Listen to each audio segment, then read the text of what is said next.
we created photos, we created speeches, stories through the vacuum, but the main point is another. What a creative person is telling, what is the content, which is the content, what is inside these creations. If it is something that we have to be practical inside the society, we say, okay, red light, stop, green light, go, blah, blah, it is easy. We are creating this idea of red and green and so, but we can agree on this easily. But if we are trying to transmitting ideas, poetry or something else, through creating this vacuum around these ideas, how can I, human being, total isolated from the others, and we said, we are so equal but so different, we don't see the same things, we don't think the same things, we cannot act in the same way. So my universe is my only universe. Sylvia's universe is her only universe. How these universes can communicate? How can I give her the idea of my poetry? Where is the common field? So it is so easy, like every simple answer. Emotions. What we have in common, all of us, what is universal in human beings and also in animals? Emotions. But let me just be more precise with the word emotions.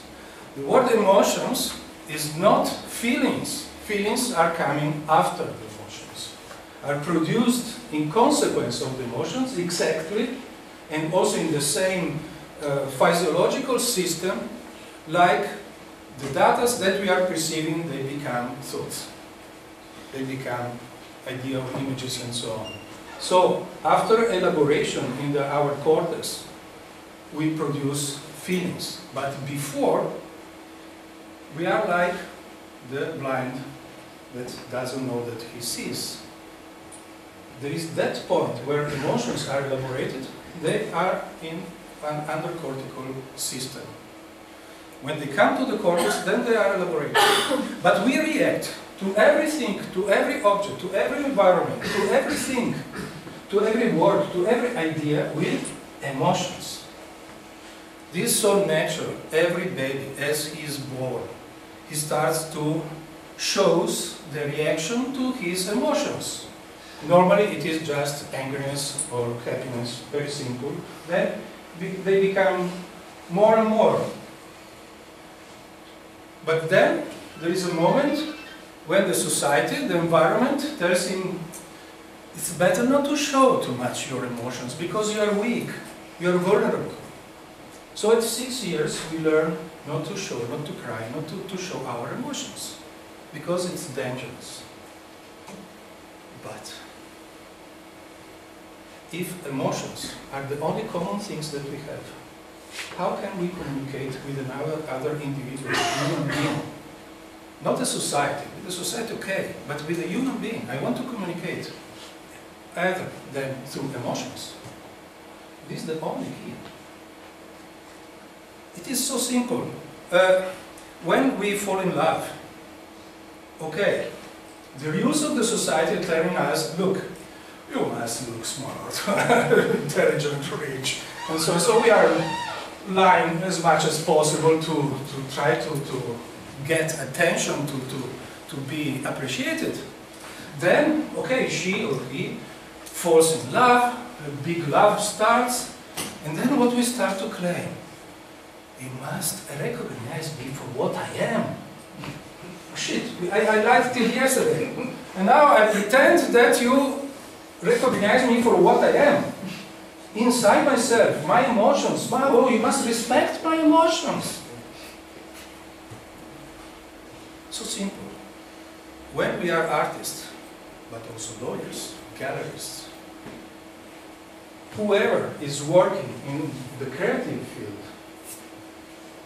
a notar, we must consider that we are dealing with emotions if we want. These are the words of our communication with the others. No other chance.